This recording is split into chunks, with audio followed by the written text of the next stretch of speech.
اللهم من احييته منا فاحيه على الاسلام ومن توفيته منا فتوفه على الايمان آمین آمین.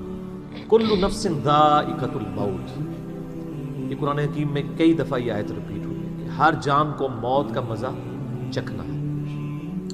اور یہ بات بالکل طے ہے کہ ہر شخص کی موت کی جگہ، ٹائم، سیکنڈز تک اللہ تعالیٰ نے ڈیفائن کر دی ہیں اس کی تقدیر میں. وہ آگے پیچھے نہیں ہو سکتی، نیور، ناٹ ایٹ آل. اور یہ جو بخاری مسلم میں آیا نا کہ جو شخص چاہتا ہے کہ اس کی عمر دراز کر دی جائے، اس کے رزق میں فراوانی ہو، وہ اپنے رشتہ داروں کے ساتھ حسن سلوک کرے، تو یہ بھی تقدیر میں لکھا ہوا ہوگا کہ اس کی عمر ہے 60 سال، لیکن یہ اپنے رشتہ داروں کے ساتھ حسن سلوک کرے گا، اللہ تعالیٰ اس کی عمر 70 سال کر دے گا. وہ بھی لکھا ہوگا، وہ 70 ہی ڈیفائن ہوئی ہے. وہ 60 کا 70 بننے کے بعد جو 70 ہے وہ اللہ تعالیٰ نے لکھا ہوا ہے.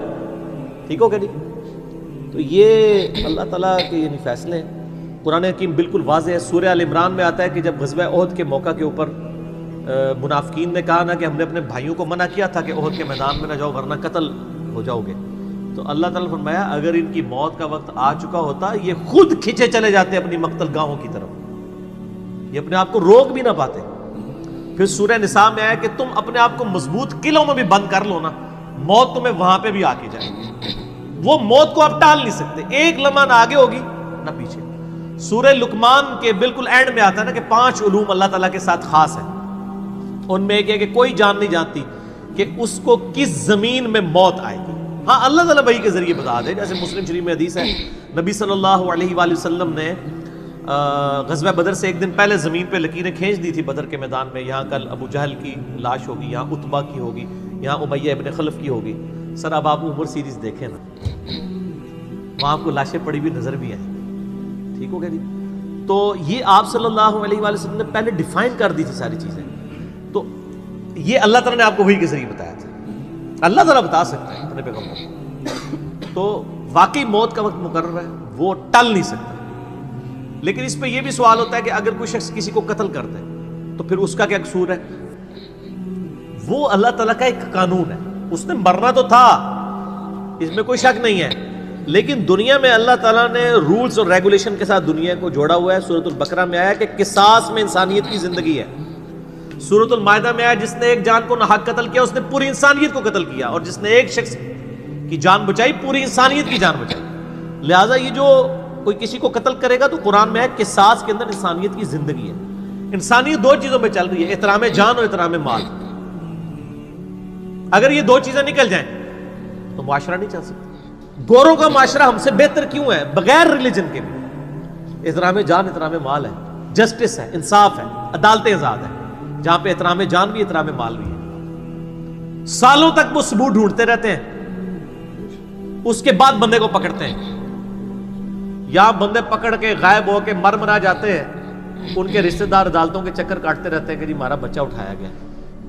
نہ عدالتوں کو پتا ہوتا ہے نہ اور کسی کو پتا ہوتا ہے. تو یہ چیزیں تو پھر ظاہر ہے کہ ایک ریونج کریٹ کریں گی نا. ہم اس لیے کہتے ہیں عدالتوں کو آزاد ہونا چاہیے، عدالت سے اوپر کوئی نہیں ہونا چاہیے. عدالتیں آزاد ہوں گی باقی سارا سسٹم بہتر ہو جائے گا. ٹھیک ہو گیا؟ تو یہ یعنی اللہ تعالیٰ نے وقت مقرر کر دیا ہے، وہ آگے پیچھے نہیں ہوگا. اور آپ دیکھتے ہیں کتنے لوگ موت کے منہ سے واپس آ جاتے ہیں. حضرت خالد بن ولید رضی اللہ تعالیٰ 100 سے زیادہ مار کے لڑے انہوں نے، اور جب موت کا وقت قریب آیا وہ کہتے ہیں میرے جسم کا کوئی ایک حصہ بھی ایسا نہیں جہاں پہ کسی نیزے یا تلوار کا نشان موجود نہ ہو. یہ عمر سیریز میں انہوں نے ان کی موت کا وقت فلمایا ہے. ابو دردہ ان کے پاس بیٹھے ہوئے ہیں اور وہ کہتے ہیں دیکھ لو اگر موت میدان جنگ میں آنی ہوتی نا ابو دردہ تو میرے جسم کا ایک حصہ بھی ایسا نہیں جہاں پہ کوئی زخم نہ ہو، اور میں ایک بوڑھے اونٹ کی طرح بستر مرگ پہ مر رہا ہوں. میدان جنگ میں نہیں شہادت ملی. شہادت اتنی آسانی سے نہیں مل جاتی انسان کو، وہ اللہ تعالیٰ جس کے لیے ڈیفائن کرے گا. باقی یہ کہ اللہ تعالیٰ نے ان کو ایک فضیلت دی کہ وہ اللہ کی تلوار تھے. ظاہر تلوار تو ٹوٹ نہیں سکتی تھی. تو جو لوگ اللہ کے لیے زندگی گزارے وہ عام حالت میں بھی مرے، اللہ تعالیٰ ان کو شہادت کا رتبہ عطا فرما دیتا ہے.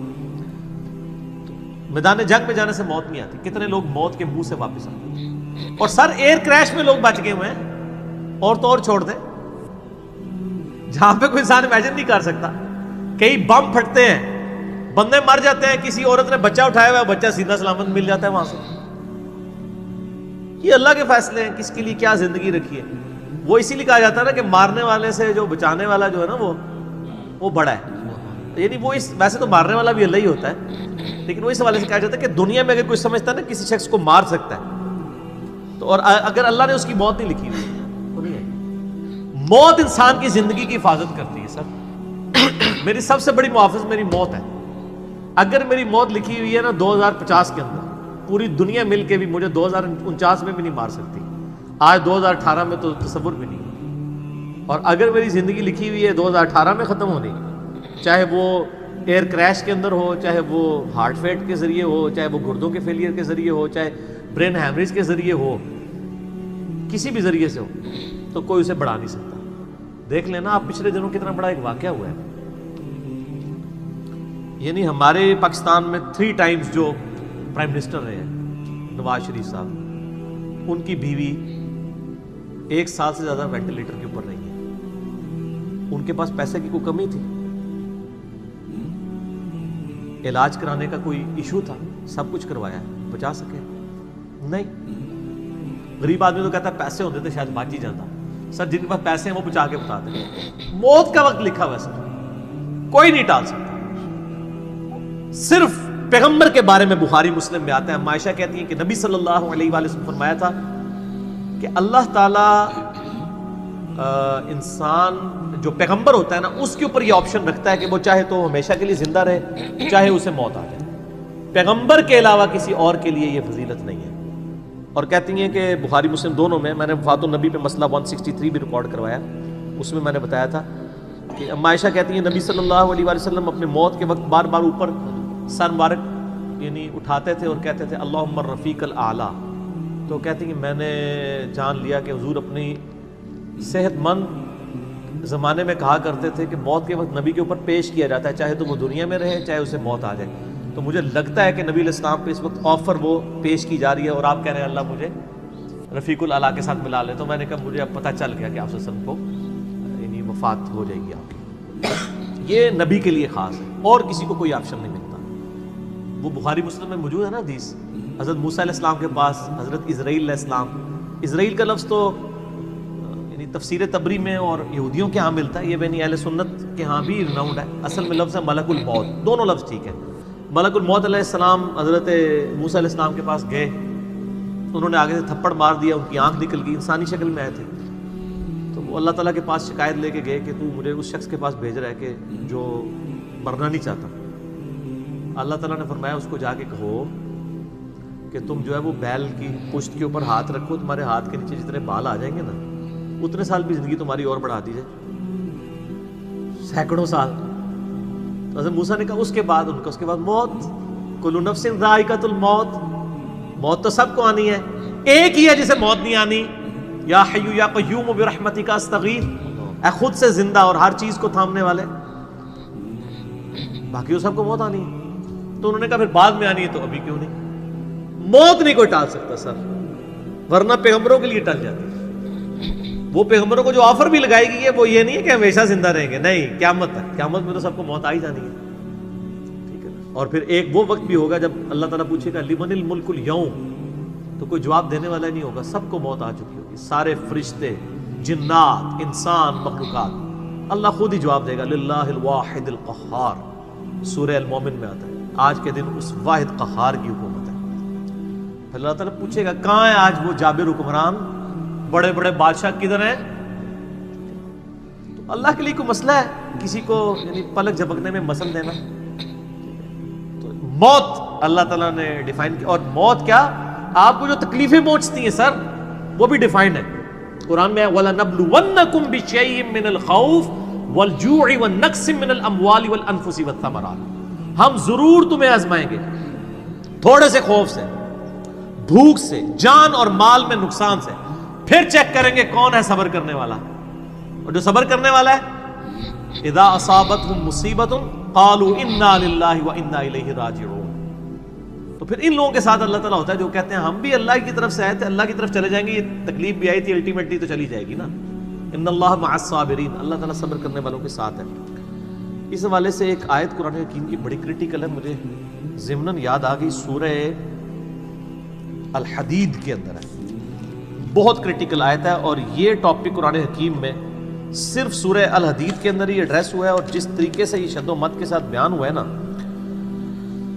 آیت نمبر 22-23، اعوذ باللہ من الشیطان الرجیم، ما اصاب من مصیبت فی الارض، کوئی مصیبت بھی زمین میں نہیں آتی، ولا فی انفسکم، اور نہ تمہاری جانوں میں، یعنی زمین پہ جتنے زلزلے آتے ہیں، طوفان آتے ہیں، سونامی آتے ہیں، قحط پڑتا ہے، یہ جتنے بھی عذاب آتے ہیں یا تکلیف آتی ہیں، اور نہ تمہاری جان میں، یعنی کسی کو کینسر ہوتا ہے، کسی کے گردے فیل ہوتے ہیں، کسی کی آنکھ ضائع جاتی ہے، کسی کے اوپر فالج کا اٹیک ہو جاتا ہے، کسی کو ہارٹ اٹیک ہوتا ہے، اللہ تعالیٰ فرماتا ہے یہ ساری تکلیف چاہے زمین پہ ہیں یا تمہاری جانوں پہ، الا فی کتاب من قبل ان نبرأها، وہ تو پہلے ہی ہم نے لوح محفوظ پہ لکھی ہوئی ہے، اس سے پہلے کہ ہم ان کو بھیجے،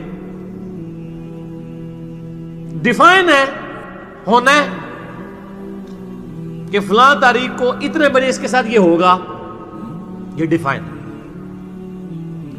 ان ذالک علی اللہ یسیر، بے شک یہ اللہ کے لیے بہت آسان ہے، ٹینشن نہیں لینی کہ یار یہ کیسے ہو سکتا ہے کہ پہلے ہی پتا ہو، اربوں انسانوں کے ساتھ اربوں واقعات، اور صرف انسان نہیں باقی مخلوقات کے ساتھ، اللہ فرماتا ہے میرے لیے تو آسان ہے، لیکن اس کی ریزن بتائیے کیوں ہے، لِكَيْ لَا تَأْسَوْا عَلَى مَا فَاتَكُمْ، یہ ہم نے اس لیے کیا تاکہ جو تم سے بات، جو نعمت تم سے چھن جائے تم اس کے اوپر افسوس نہ کرو، وَلَا تَفْرَحُوا بِمَا آتَاكُمْ، اور نہ تم شیخی بگاڑو جو تمہیں نعمت ملے اس کے اوپر، اچھائی ملے تو یہ نہ کہو بڑا میرا کمال ہے، وہ تقدیر میں تھی، ملنی تھی، اور اگر کوئی چیز چھن جائے تو افسوس نہ کرو، واللہ لا يحب كل مختال فخور، اللہ تعالیٰ کو شیخی بگاڑنے والے پسند نہیں ہے۔ یہ آیت نمبر 22-23 بتا رہی ہے سورۃ الحدید کی کہ زمین و آسمان پہ جتنی بھی تکلیف انسانوں پر، جنات پر، جانوروں پر آتی ہیں وہ ڈیفائنڈ ہے، اور انہی تکلیف میں سے ایک بڑی تکلیف موت ہے،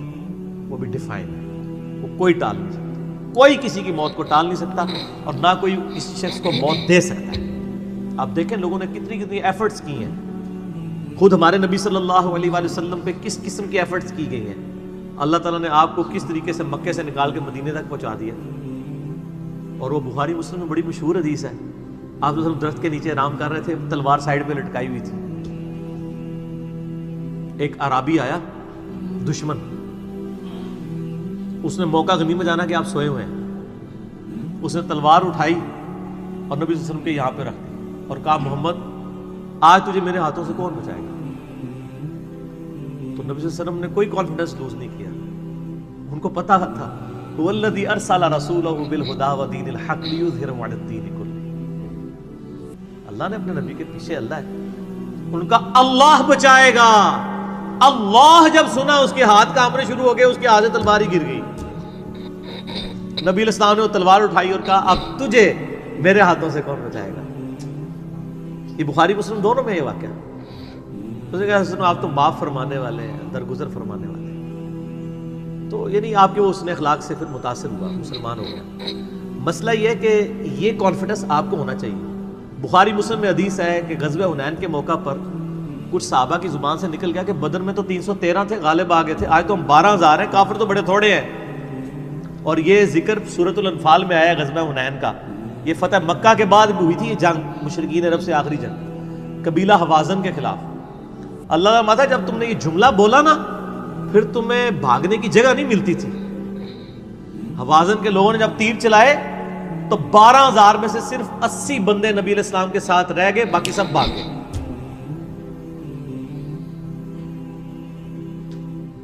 اور صحابہ کہتے ہیں، بخاری مسلم کے الفاظ ہیں، میں نے حضور کی معجزات والا جو لیکچر دیا ہے مسئلہ 131A-B-C-D، اس میں بتایا کہ نبی علیہ السلام اکیلے آگے جا رہے ہیں، انا النبی لا کذب انا ابن عبد المطلب، میں نبی ہوں اس میں کوئی شک نہیں ہے، اور میں عبد المطلب کا بیٹا ہوں۔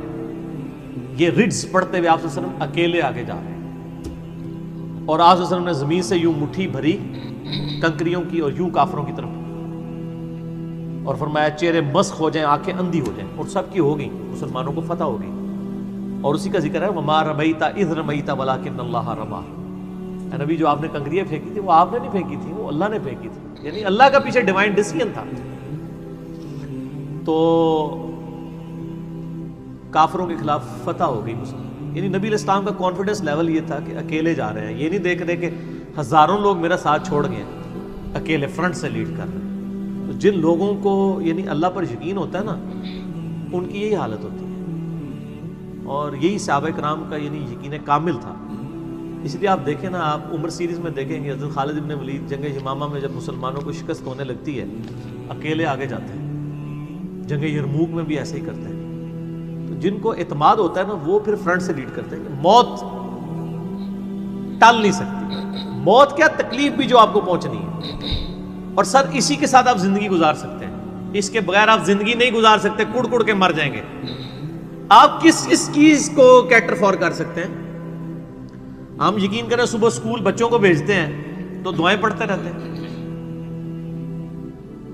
کیا ہو سکتا ہے؟ ایکسیڈنٹ ہو سکتا ہے، وہاں پہ بچہ جھولے سے گر سکتا ہے، کسی کی ہڈی ٹوٹ سکتی ہے، کان پٹی پہ لگ جائے ڈیتھ ہو سکتی ہے. یار اتنی چیزوں کو کون کاؤنٹر فار کر سکتا ہے؟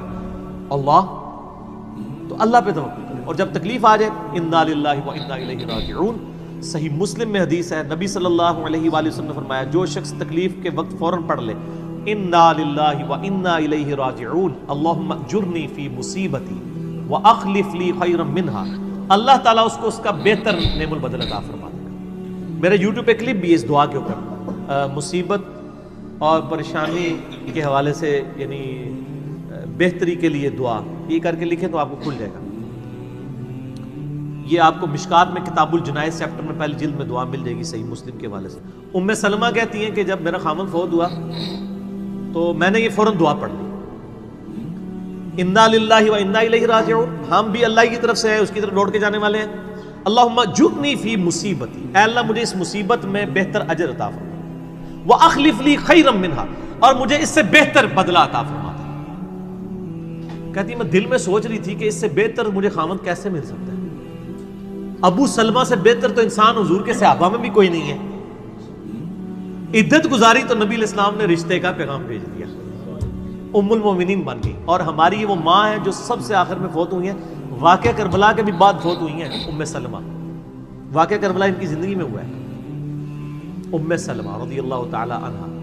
تو یہ دعا یاد کریں، انا للہ و انا الیہ راجعون. اتنا حصہ تو قرآن میں ہے، باقی صحیح مسلم میں اللہم اجرنی، اللہم اجرنی، یہ جھٹکے سے پڑھنا ہے.